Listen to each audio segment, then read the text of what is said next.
Czym się różni kadrowanie od wypracowywania kadru?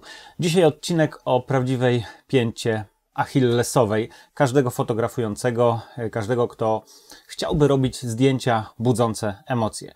Dziś odcinek o decydującym momencie, o technice, czy też sposobie myślenia o fotografii, która tak naprawdę zrewolucjonizowała fotografię dokumentalną, fotografię reporterską, a dla Was może być świetnym sposobem na to, żeby robić zdjęcia takie, jak inni nie robią. Ja nazywam się Piotrek Trybalski, a to jest program Fotograf w podróży.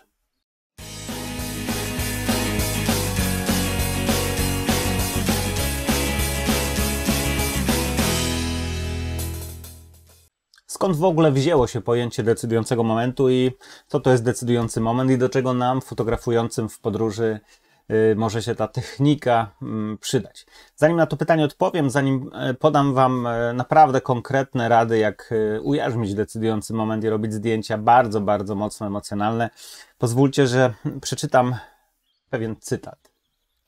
W fotografii pojawia się nowa plastyczność, wytwór chwilowy linii powstałych w wyniku ruchu obiektu. Pracujemy zgodnie z ruchem, jakby to było przeczucie, w jaki sposób toczy się życie. Ale wewnątrz ruchu jest jeden moment, w którym elementy będące w ruchu są w równowadze. Fotografia musi uchwycić ten moment i unieruchomić jego równowagę.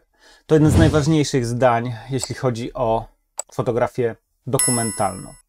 A wypowiedział te zdania niejaki Henri Cartier-Bresson. Człowiek, który w 1947 założył najważniejszą, kultową dziś fotograficzną agencję Magnum. Będę dziś nadużywał słowa kultowe, ale rzeczywiście sięgamy rdzenia, korzenia fotografii dokumentalnej, fotografii reporterskiej, fotografii ulicznej. To zdjęcie Bresson wykonał w 1932 roku. Miał wtedy 24 lata, ruszył podróż swoim nowym aparatem i dotarł do Paryża. Był Francuzem, więc daleko akurat w tym przypadku nie musiał jechać. Dotarł na tyły dworca Świętego Łazarza. Wcisnął się gdzieś z aparatem pomiędzy ogrodzenie, metalowe ogrodzenie i czekał.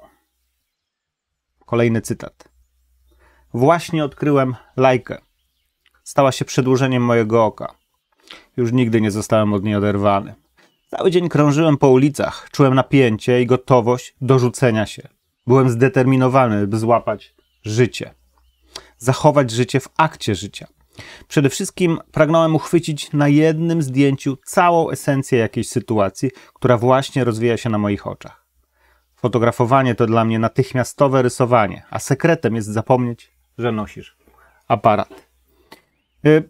To jest zdjęcie ilustrujące teorię, którą w 1952 roku Bresson zawarł w swojej książce Decydujący moment.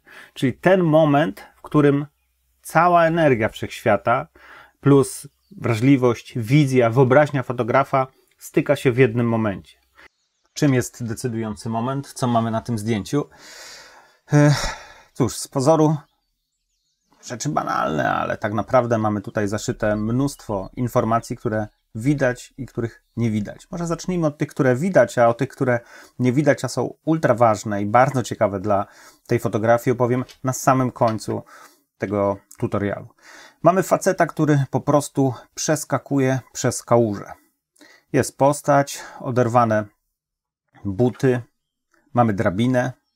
Widać krąg, który się tutaj pojawił w momencie, w którym facet odbija się od tej drabiny. Mamy takie półokręgi, które budują nam tutaj fenomenalnie nastrój i dodają pewnego rodzaju pikanterii, dodatkowej narracji, ponieważ są to tak jakby okręgi, które tworzą się, kiedy rzucamy coś na wodę albo na tą wodę wskoczymy. Mamy w końcu cyrkowców, cyrk rejlowski, którzy też w podobnej pozie znajdują się jak ten facet. Jest tutaj druga postać, no i oczywiście zamyka nam kadr linia dachów budynków paryskich. Co ważne, jest to moment tuż przed tym, jak on chlupnie nogą w wodę i pojawią się tutaj dodatkowe okręgi. W myśl idei decydującego momentu, którą Bresson opracował, to jest właśnie ten moment energetyczny, który dla zdjęcia jest kluczowy. Nie chwila, kiedy facet stoi na tej drabinie i się zastanawia. Nie moment, kiedy chlupnie w tą wodę i po prostu pojawią się okręgi, no i tak naprawdę zostanie cała historia wyjaśniona i zbanalizowana. To jest ten moment, w którym z tejże drabiny odbija się, leci w powietrzu i praktycznie uderza w wodę.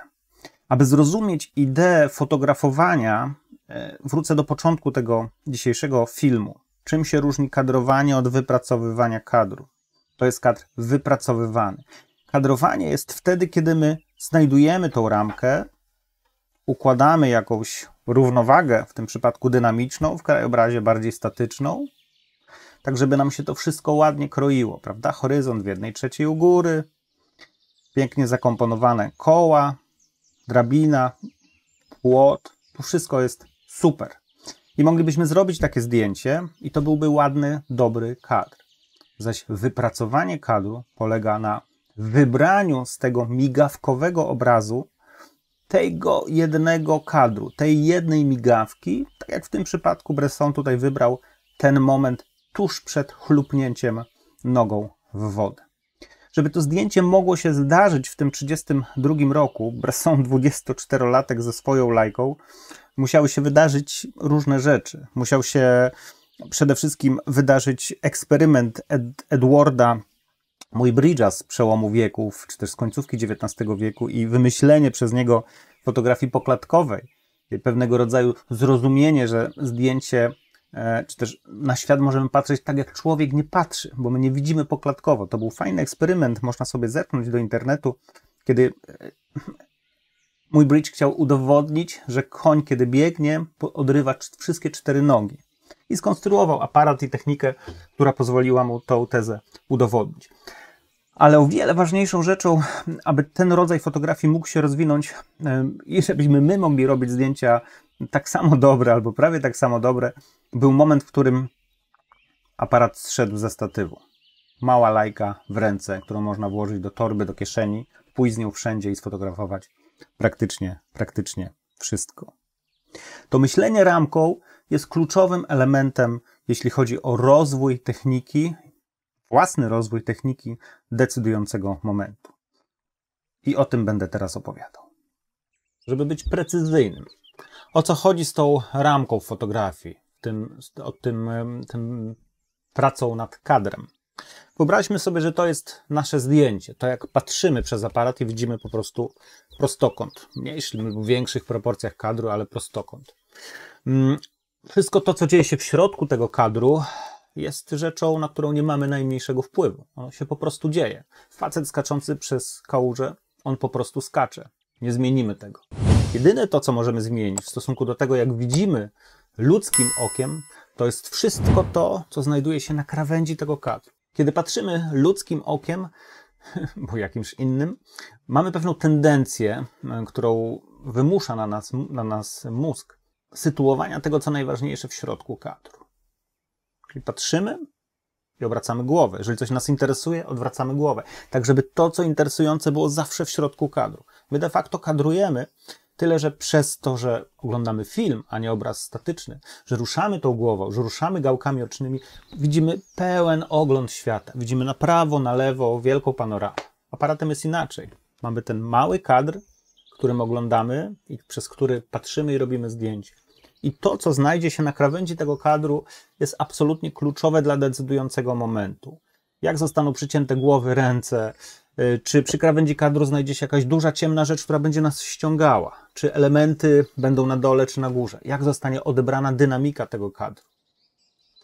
Warto nauczyć się tego myślenia krawędzią kadru, pilnowania krawędzi kadru. Ja zawsze na warsztatach reporterskich czy warsztatach street photo mówię o tym, by pilnować krawędzi kadru. Nie za bardzo interesować się tym, co dzieje się w środku, bo na to nie mamy wpływu. Ten facet skoczy przez tą wodę i klapnie.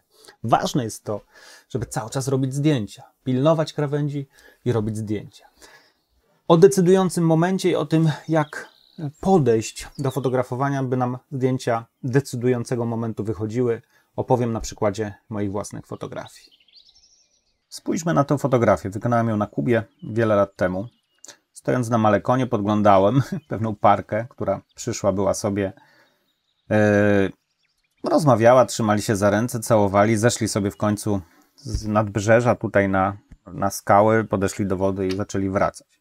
I kiedy zaczęli wracać, byli w całkiem dobrym humorze, zaczęli się troszkę przekomarzać, a ja postanowiłem ich fotografować, bo na swój sposób włączyła się we mnie intuicja, że tutaj coś się wydarzy. Powstała taka sekwencja zdjęć, która pokazuje tę relację, świetną zresztą, pomiędzy tą parą i decydujący moment, który się miał za chwilę wydarzyć. Na tym wielkim uproszczeniu polega praca, na tym, żeby właśnie ten decydujący moment złapać. Oczywiście ja tych zdjęć mam tutaj więcej, zależało mi po prostu na sfotografowaniu pocałunku, żeby były widoczne kwiaty, butelka rumu, prawdopodobnie jakieś imieniny, urodziny, jakieś święto. Inna sytuacja o podobnym charakterze w czasie warsztatów na Kubie, w Trinidadzie zawsze, czy w Remedios fotografujemy pewną szkołę, codziennie rano przychodzimy zobaczyć, jak dzieciaki do tej szkoły się zbierają i zobaczyłem takiego oto tutaj młodego chłopca, który zauważył cień. Może kiedyś będzie świetnym fotografem, bo w tym wieku zauważa się takie rzeczy. No więc zauważył cień i zaczął grać z tym cieniem, a ja momentalnie zacząłem go fotografować. Nie patrząc na to, co robi, bo po prostu na to nie miałem żadnego wpływu. Patrząc na to wszystko, co się dzieje z boku, czy ten cień jest w odpowiednim miejscu, czy nie przycinam rąk, czy nie przycinam innych elementów tego kadru. No i tak powstała ta sekwencja zdjęć, z których oczywiście najfajniejsze wybrane jest to, bo widać biceps napięty. To jest kluczem tej fotografii. Światełko, które się odbija w ścianie i biceps napięty młodego chłopaka. Inna fotografia, warsztaty w Berlinie, streetowe. Znalazłem taką miejscówkę na Alexanderplatz. Nie, to nie jest Alexanderplatz. Whatever. Na jednym z placów. Świetnie pojawiło się tutaj światło, podzieliło cały ten kadr na kawałki. Zauważyłem, że w pewnym momencie zaczynają wychodzić ludzie z metra. No i dzieje się magia. Dzieje się magia, ja cały czas fotografuję. I nagle pojawił się ten mężczyzna, który zaczął odbijać się cieniem na ścianie. Jest to, co chcę już mieć. Już jestem bardzo, bardzo blisko, ale dopiero to zdjęcie jest tym wypracowanym kadrem i tym moim decydującym momentem tej sceny. Cień młodego chłopa, tutaj odbity na ścianie i facet, który wychodząc z metra wchodzi w smugę światła, smugę cienia, wchodzi w smugę światła, to światło oświetla go, jest na swój sposób taki nawiedzony, stojąc w tym świetle. Bardzo lubię to zdjęcie. Od czego zacząć? Jak rozprawić się z decydującym momentem, żeby po prostu móc takie zdjęcia robić? Pierwsza moja rada to jest umiejętność fotografowania dynamicznych scen.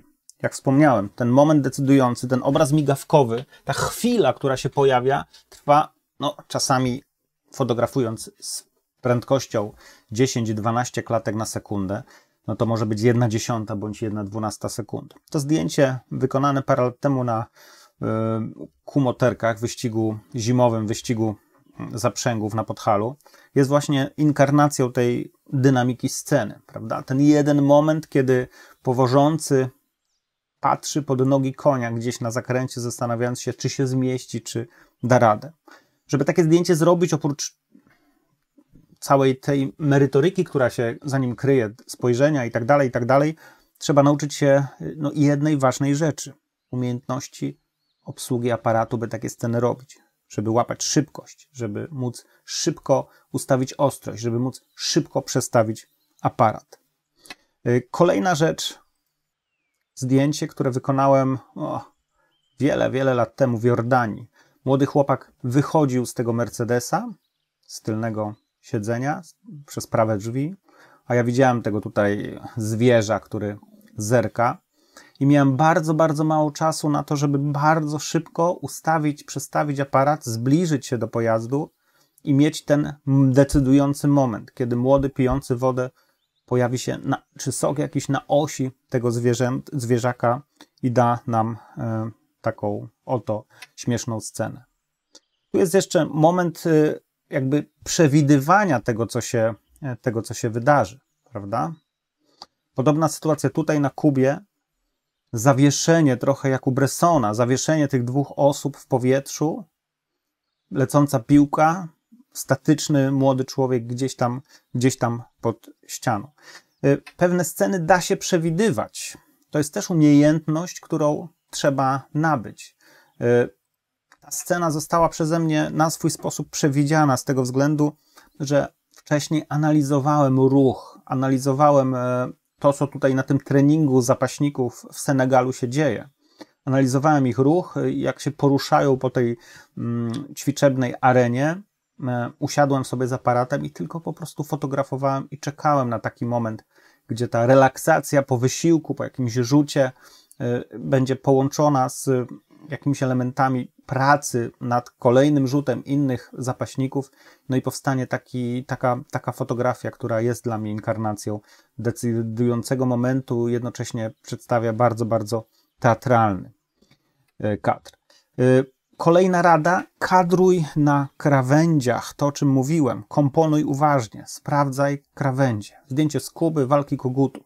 Zwróćcie uwagę, jak tutaj zostały wypracowane elementy tego kadru. Ręka, która pokazuje start, ręka z kogutem gdzieś na pierwszym planie, jakaś głowa w rogu, facet z papierosem trzymający koguta po to, żeby zaraz rzucić tego koguta do walki tuż po tym, jak sędzia powie start. Kolejna rada, kodowanie energii, emocji, znaczenie. Znów kubańskie zdjęcie gdzieś z jakiejś fiesty w Trinidadzie. Dawno, dawno temu idzie zespół conga, grający, to jest taki rodzaj muzyki conga, który gra się też na kongach, ale na różnych innych metalowych elementach. I młody człowiek, który przysłuchuje się troszeczkę wbrew całej dynamice tej sceny, całej energii dźwięku, który się z tej sceny, głośnym dźwięku, jak można się domyśleć, wyłania, ten moment energetyczny, który po prostu zatrzymuje tę chwilę po prostu na sekundkę. Podobna sytuacja tutaj, to znowu na naszych warsztatach na Sri Lance, gdzie fotografowaliśmy zajęcia pewnej grupy tanecznej, która przy buddyjskiej świątyni trenowała przed jakąś religijną imprezą jakąś tam taneczną sekwencję.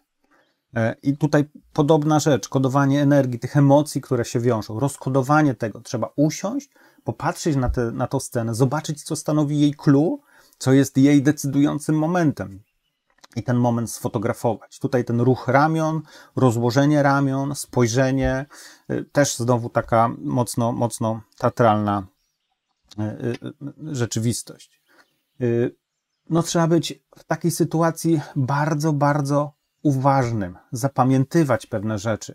Jak tutaj chociażby na warsztatach w Jerozolimie fotografowaliśmy oczywiście też tam w grobie Chrystusa i kiedy kolejka sobie stoi do tego grobu, żeby się pokłonić, pomodlić i tak dalej, z aparatem trudno tam wchodzić, też jakby nie do końca jest potrzeba i moc, żeby tam wchodzić, ale przez okna można fotografować. I wyłapany moment wynikający właśnie z uważności, z obserwacji rzeczywistości osób, które wchodzą, stając przed tym najważniejszym miejscem, podnoszą oczy do góry, modlą się, wznoszą właśnie jakieś modlitwy i zdjęcie, które to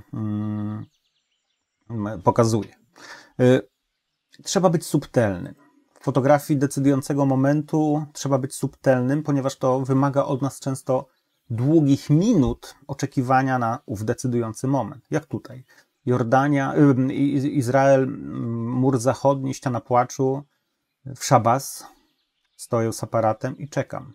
Czekam, bo wiem, że tutaj coś się wydarzy. Wiem, że się wydarzy jakaś chwila, kiedy ci ortodoksyjni Żydzi modlący się przed ścianą płaczu, ja to nazywam, pękną. To jest takie pojęcie, które wprowadziłem do swojej własnej fotografii, które pozwala mi przewidzieć, że każda scena, która jest monotonna, w pewnym momencie w tej scenie pojawi się ktoś, kto tę scenę przełamie, pęknie, czyli, nie wiem, stoi grupa żołnierzy, ktoś zemdleje. Zdarzały się takie historie. Albo może nie aż tak dosadnie, bardziej pogodnie, po prostu odwróci się do tyłu, odwróci się i zerknie. Tak jak tutaj ten młody ortodoksyjny Żyd, który modląc się przerwał tą modlitwę i pewnie zerka za kimś znajomym, może się z kimś tutaj umówił. I ostatnie zdjęcie, które chciałem wam pokazać. Zdjęcie wykonane na Świętej Górze Grabarce w czasie prawosławnego święta, w czasie prawosławnej pielgrzymki do prawosławnej Częstochowy. To jest zdjęcie, które podpisuje takim stwierdzeniem zrozum, albo chociaż spróbuj zrozumieć, jak działają, myślą, czego chcą ludzie. Jak to się ma do tej fotografii? No otóż świat religii łączy się zawsze, świat sakrum religijny łączy się zawsze z profaną. Jest to świat, w którym no, ta dewocja, oddanie łączy się z czymś, co jest bliższe ludzi, banalne. Zawsze tak było, chleba i igrzysk. Tutaj tym chlebem jest wiara, igrzyskami jest to wszystko, co dzieje się obok. Te handelki, stoiska, kramarki tak zwane i tak dalej, i tak dalej. W Grabarce nie jest to aż tak bardzo rozwinięte, ale są takie miejsca, w których właśnie ta część sakralna jest przełamana z częścią profan. Tutaj gdzieś jakaś gruszka do uderzania, kto silny, drążek, kto ile wytrzyma. No i chłopak, który zbliżył się do tej całej sceny i okazało się, że ma wytatuowaną na szyi, na głowie, częściowo na plecach postać Matki Boskiej. I moment, bo tutaj też powstało dużo zdjęć, decydujący. Napięcie podnoszącego się na drążku, śmiech tego człowieka po lewej stronie, zakrywający usta. No i oczywiście to, co jest najważniejsze, to, co buduje clou tej sceny, czyli tatuaż na głowie i plecach tegoż oto osobnika. Oglądajcie dużo zdjęć, żeby zrozumieć ideę decydującego momentu i wdrożyć ideę decydującego momentu, trzeba naprawdę nasycić naszą głowę, nasze oczy dużą ilością dobrej fotografii. A teraz obiecane zakończenie. Obiecałem, że na koniec tego filmu zdradzę drugie dno tejże fotografii. No dobrze, wiemy wszystko o decydującym momencie, wiemy jak powstało to zdjęcie i czym się kierował Henri Cartier-Bresson. Czym się nie kierował, co ukrył w tej fotografii. Zacznijmy od tego napisu cyrkowego plakatu. Reilowski. Cyrk, który występował w Paryżu, cyrk żydowski. Mamy 1932 rok. Rozpoczyna się, czy też nasila się ogromna fala antysemityzmu we Francji. Żydzi uciekają do Niemiec. W 1933 roku w Niemczech narodzi się Trzecia Rzesza. No i wiadomo, jakie będą tego konsekwencje już za kilkanaście lat. Drabina jest drabiną jakubową, przewróconą drabiną jakubową. Już ten kontakt z niebem, z Bogiem można uznać za utrudniony. Płot, niczym ogrodzenie obozu koncentracyjnego. Ucieczka, półotwarte koło, zamknięte koła, niezamknięte kręgi. Rail,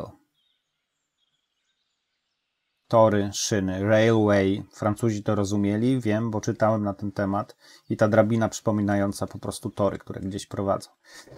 Można to interpretować w ten sposób. Można na to zdjęcie popatrzeć po prostu w taki zwykły, banalny, może troszeczkę kompozycyjny sposób. I na koniec zacytuję Martinę Frank, pierwszą żonę Bressona. Powiedziała o nim tak. Miał intuicję. Wyczuwał, gdzie na świecie dzieje się coś ważnego. Był w Indiach, gdy zabito Gandiego. Był w Chinach, gdy przybyli komuniści. I był w Rosji we właściwym momencie. Ja dodam od siebie w decydującym momencie. I tych decydujących momentów fotografii bardzo wam życzę. A jeżeli ten film podobał się, spełnił wasze oczekiwania, nie bójcie się skomentować, nie bójcie się dać kciuczek do góry i subskrybować mojego kanału i wyjechać ze mną na fotowyprawę bądź warsztaty fotograficzne. Zapraszam.